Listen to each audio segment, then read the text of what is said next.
It was one of those nights when the rain never stopped.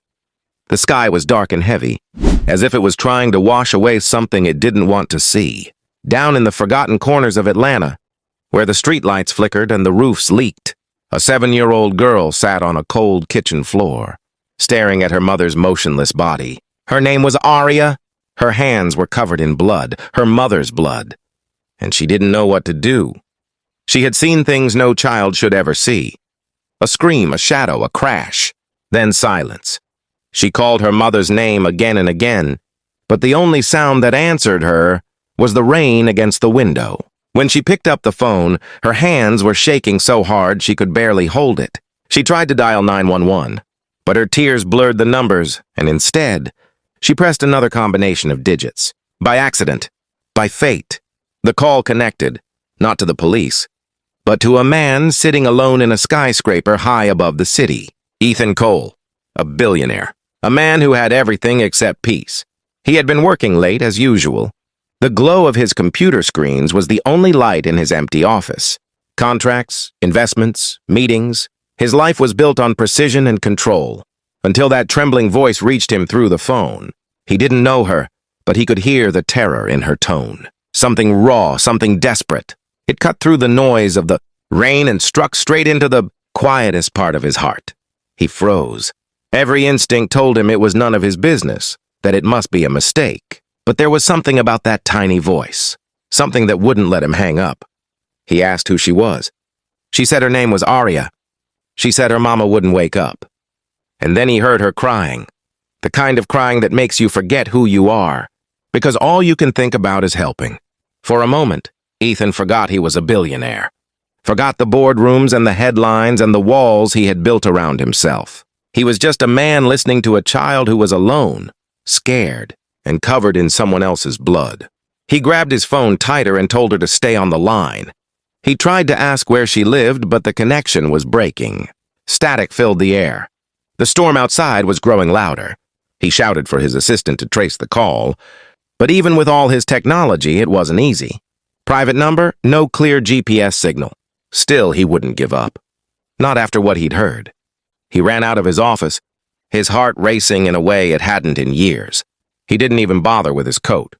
He just grabbed his car keys and left the building, leaving behind the world that had always felt too safe, too predictable. As he drove through the city, the rain poured harder. Every flash of lightning showed him his reflection in the windshield, a man haunted by old ghosts.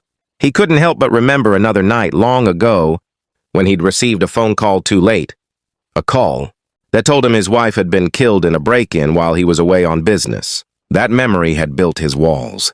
But tonight, one frightened little girl had broken through them without even knowing. He kept calling her name, hoping she'd pick up again. The line went dead once, then came back. He could hear her breathing, shaky, scared. He told her not to move, not to open the door for anyone. He promised her that help was coming. Then, suddenly she whispered something that froze him in place. Someone was knocking at the door again. Not the police. Not help. Someone else. Ethan's grip tightened on the steering wheel. He pushed the car faster through the rain, every muscle in his body screaming that he had to get there, wherever there was. His assistant's voice came through the speaker, saying they'd found something. The call had been traced to an address, a small apartment on the south side. Ethan didn't even wait for the rest of the sentence. He made a hard turn and headed straight there. The streets grew darker, narrower, the kind of neighborhood that money forgot.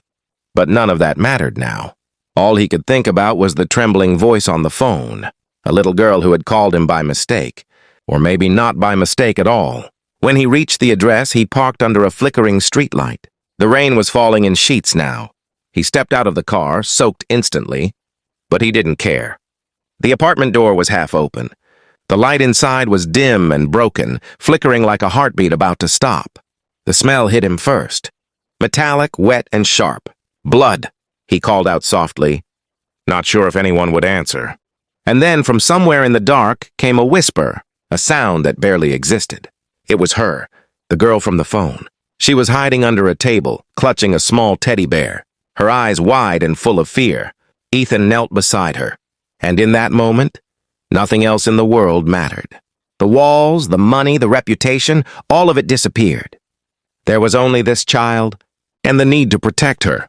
He told her she was safe now, that help was coming, that he'd take care of her.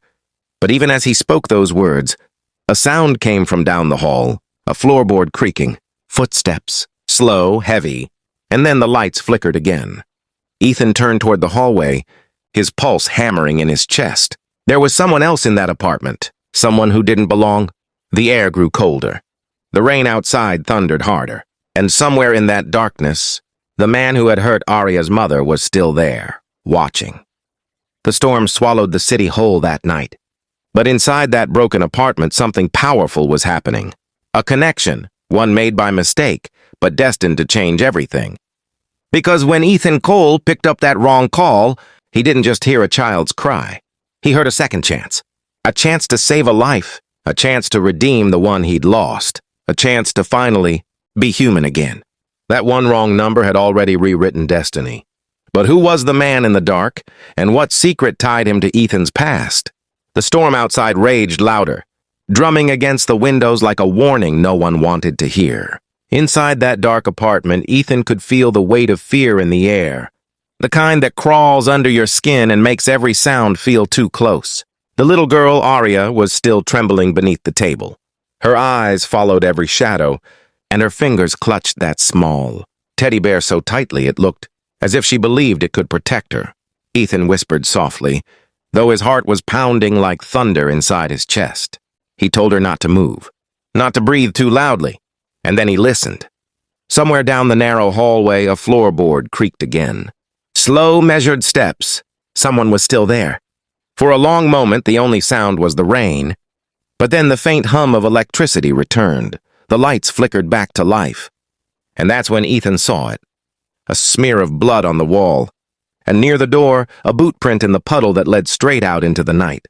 Whoever had been there, whoever had done this, one was gone. Ethan exhaled, not in relief, but in the kind of disbelief that comes after too much adrenaline. He stepped forward, scanning the room. There was glass everywhere, a lamp broken on the floor, a woman, Arya's mother, lying barely alive beside the couch.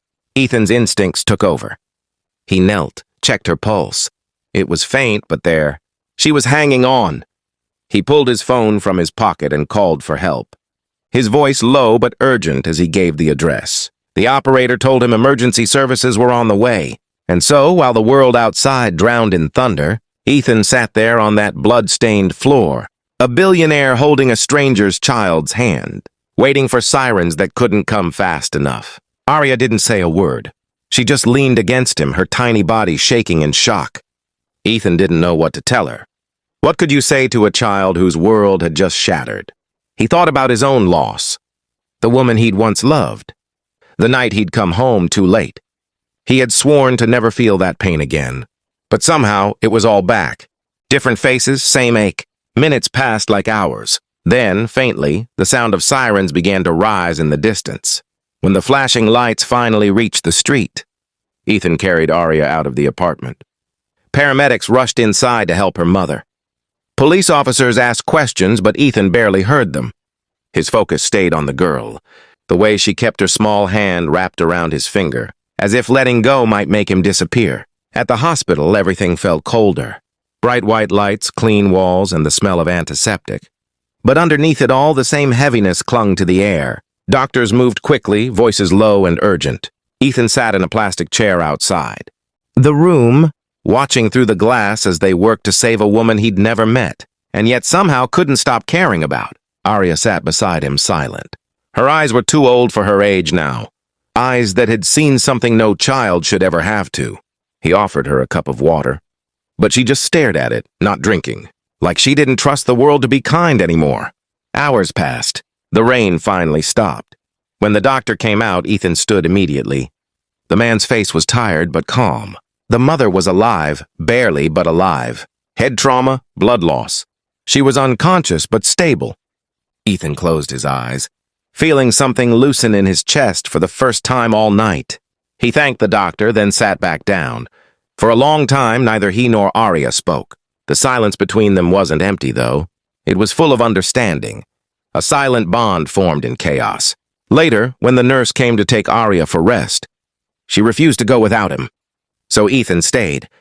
He stayed as she fell asleep on the chair beside him, her tiny head resting against his arm, her hand still holding his like it was the last safe thing in the world. And for the first time in years, Ethan didn't feel alone. He watched her breathe, and he wondered how a simple wrong number had brought her into his life.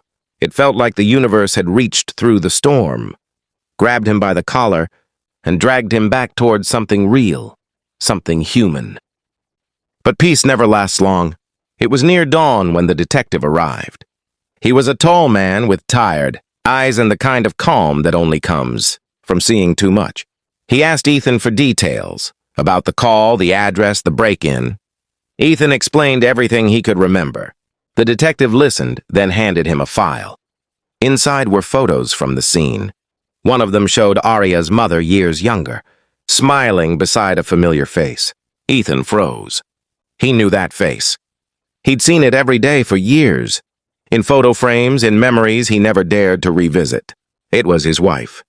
His late wife, and Arya's mother together smiling like sisters. The detective said they'd found the intruder's identity. His name was Ryan Gage, a former employee from one of Ethan's own companies, fired months ago after being caught hacking into private files. And now Ryan had attacked this woman. The woman who once stood next to Ethan's wife in a photo he never knew existed. Something inside him shifted. This wasn't random. This wasn't coincidence. That wrong call wasn't just fate. It was a thread pulling him toward a truth buried years ago. He asked the detective if Arya's mother had any family, anyone who could take her in. The man shook his head. No one. So Ethan did something he never would have done before that night. He offered to help.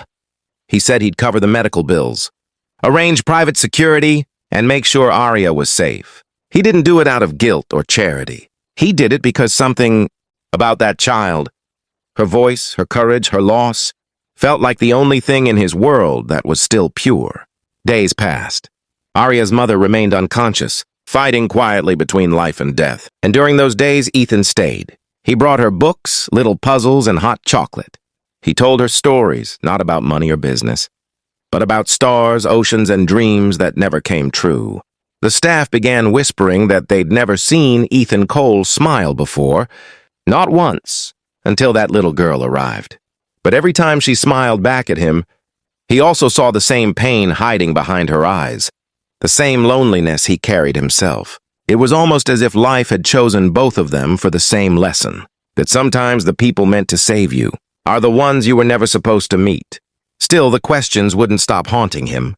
Why did his wife and Arya's mother know each other? Why was a man from his company involved? And why had the universe made that child call him of all people? He couldn't shake the feeling that the answers were tied together, that everything he'd buried after his wife's death was beginning to claw its way back to the surface. And when he finally opened the file again, he noticed something he hadn't before. In the background of that old photo, his wife and Arya's mother smiling on a sunny day, there was another figure barely visible, a man standing far behind them, watching. Ethan leaned closer, and even through the blur of the old picture, he recognized the outline. Ryan Gage, the same man who had broken into Arya's home, the same man who had worked for Ethan and hated him ever since. Suddenly, the wrong number didn't feel like an accident anymore. It felt like a message, a warning. And deep inside, Ethan knew this wasn't over. It was only the beginning. If fate connected Ethan and Arya, but the storm isn't done with them yet. The truth behind that wrong call will shake everything he believes. If you're ready for the final chapter, comment. The days that followed blurred together. A quiet mix of hospital hallways, sleepless nights, and questions that wouldn't stop echoing in Ethan's mind. He had stopped counting how many hours he spent sitting beside Arya's mother, the woman who still hadn't opened her eyes. Every morning the doctor said the same thing. She's stable, but we don't know when she'll wake up. And every morning Arya would ask the same question. Is Mama gonna be okay? Ethan always told her yes, even though he didn't know. He had learned how to lie softly, the way people do when they're trying to protect hope. But something inside him wouldn't rest. The photo, the connection, his wife, Arya's mother, and Ryan Gage, the man who had almost destroyed both their lives. None of it made sense. And yet somehow it all felt painfully personal. Ethan began digging, not as a billionaire this time, but as a man desperate to understand why fate had dragged him back into the storm. He called old friends, security contacts, and lawyers. He went through old files, photos, company records, and slowly, piece by piece, the truth began to show itself. Years ago, before he was rich, before the glass towers and cameras, Ethan had built his first company from a tiny apartment with only 2 partners. His wife and another brilliant woman named Naomi Baker. Naomi, Aria's mother. They had been more than business partners. They'd been close, almost like sisters. But when Ethan's company took off, something happened behind the scenes. Files went missing, patents were stolen, and when the dust settled, Naomi had disappeared. Ethan never knew why. He thought she had left quietly, unable to handle the pressure. He was wrong. Because the deeper he looked, the darker the truth became. Ryan Gage, the man who had attacked Naomi, had once worked under her during those early years. He had been brilliant but dangerous, obsessed with money, technology, control. When Naomi discovered he was stealing designs and selling them to competitors, she fired him and went to Ethan's wife for help. They tried to expose him together, but Ryan was faster. He had broken into Ethan's home one night, and what happened next destroyed everything. Ethan had always believed it was a random robbery. It wasn't. It had been revenge. And now, all these years later, Ryan had come back to finish what he started. Only this time, Naomi and her little girl had paid the price. Ethan stared at the evidence on his desk, his heart heavy with guilt. He had built an empire on top of a buried truth. He had been too blind to see the rot underneath. But when he looked at Aria sleeping on the couch in his office, wrapped in a blanket, he knew he had a chance to make it right. He called his security chief, gave him Ryan's last known address, and within hours they found him, hiding on the outskirts of the city, wounded, paranoid, and desperate. Ethan didn't go himself. He didn't need to. He just wanted it to be over. But when the police arrested Ryan, he said something that would haunt Ethan forever. He said, "You were never supposed to get that call." And when the officers asked what he meant, Ryan just smiled, a twisted, broken smile, and said, "But maybe she wanted you to." That night, Ethan returned to the hospital. He sat by Naomi's bed again, the monitors beeping softly in the background. He spoke to her even though she couldn't hear. He told her that Ryan was caught, that Aria was safe, that the secrets were out. And then he said he was sorry for not being there when everything fell apart, for not protecting what mattered. He didn't expect her to wake up. But sometimes life surprises you when you've already given up. Just before dawn, Naomi's fingers moved. Her lips parted, and in a weak, broken whisper, she said Ethan's name. He froze. Then she whispered something else, just one sentence, before falling back into sleep. She said, "Tell her the truth." About her father. Ethan sat there for a long time, his mind spinning, his throat tight. What truth? Whose truth? And then, as if the pieces had been waiting for him to notice, they fell into place. Naomi had disappeared the same year his wife died. Aria was 7 years old now. His wife had been gone. 8 years. It couldn't be. And yet, deep inside, he already knew. He looked at Aria again, her face, her eyes, the small details he'd been too distracted to see. The same eyes as his wife. The same look when she laughed. The same softness when she cried. Naomi hadn't just been his wife's business partner. She had been her best friend, and the one who had helped her hide something she'd never told him. Aria wasn't just a stranger's daughter. She was the last living piece of the woman he'd lost. The truth hit him like lightning through his chest. And for a moment, everything, the storm, the call, the blood, the fear, suddenly made sense. The universe hadn't made a mistake. That wrong number had been a path, a way to bring him back to the only family he had left. He didn't cry, not then. He just sat there holding Aria's hand, watching the morning light spill through the hospital blinds. When Naomi finally woke again days later, she confirmed everything, the past, the betrayal, the secret she had promised to keep. She apologized for not telling him. But Ethan didn't blame her. How could he? He had already lost too much time to anger. Instead, he made her a promise that he would protect Aria the way he hadn't been able to protect her mother before, that the girl would never feel alone again. And when Naomi smiled faintly through her tears, Ethan knew the storm had finally passed. Months later, Ethan stood in front of a new building, a children's shelter he had built in Arya's name. It was bright, full of light, and outside, the rain had finally turned to sunshine. Arya ran up beside him, her laughter echoing like a melody he hadn't heard in years. She held his hand and pointed to the sign above the door. It read, "The Arya Foundation, a second chance for every lost voice." Ethan smiled, because that's what she had been, his second chance. A child who called the wrong number and somehow dialed straight into the heart of the man, who needed saving just as much as she did. And sometimes life really does speak in wrong numbers, because maybe the people we're meant to save are the ones who find us by mistake. If this story touched your heart, share it, comment, heart, and remind someone that even the wrong call can lead to the right miracle. Because sometimes the smallest voice in the darkest night is the one that saves you.